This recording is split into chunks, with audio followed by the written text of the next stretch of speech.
Ternyata banyak ketemu ikan itu capek juga. Yoi teman-teman, akhirnya kami mulai nyelam di lubuk sungai. Nah, saya coba nyelam-nyelam sedikit di tempat yang dangkal. Malah ketemu ikannya lumayan besar. Ini ikan ada masalah apa sih sendiri-sendirian di tepi sungai?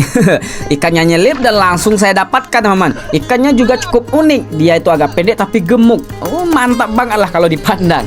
Nah, selanjutnya saya nyelam di bagian agak tebingnya.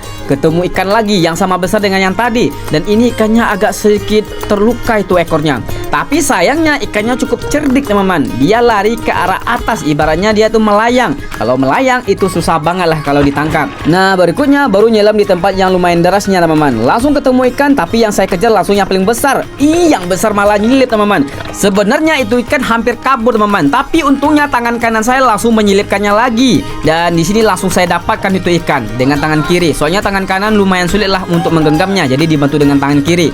Di sini bener-bener lumayan banyak lah ikannya teman-teman. Dari tadi kami nyelam ketemu ikan terus dan besar-besar kayak ini nih. Ini ada satu ekor yang saya mau tangkap dan ternyata semua yang ada di sini pada panik ikannya. Lumayan banyak di bawah tapi yang bisa saya dapatkan cuma satu ekor. Apalagi di sini saya harus hati-hati nyelamnya teman-teman. Soalnya di sini ada pusaran air tuh, lihat tuh, ada pusaran air. Kalau tidak berhati-hati nanti takutnya celaka ya. Makanya harus hati-hati. Tapi sayangnya di sini saya nggak memperhatikan tempat karena keasikan nangkap ikan. Saya malah berada di tengah pusaran air itu. Tapi untungnya airnya nggak terlalu kurang ajar lah teman-teman. Saya kehanyut, untungnya diselamatin Kevin. Kalau tadi saya pas di pusaran air itu kayaknya bukan hanyut teman-teman, tapi diputar-putar aja saya tuh. Untung banget. Nah, sini saya lanjut lagi nyelam di bagian bawah dari pusaran air itu dan ketemu lumayan besar lagi teman-teman. Meskipun di percobaan pertama gagal dan kedua gagal karena nafas saya masih panjang, jadi bisa ngejar itu ikan yang akhirnya didapatkan juga.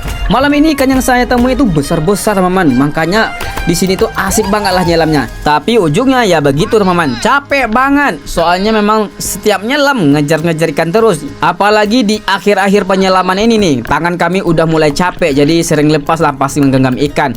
Contohnya kayak gini nih, lihat tuh berapa ekor lah ikan di dalam sana teman-teman. Dan saya coba tangkap itu ikan, tapi satu ekor pun nggak dapat.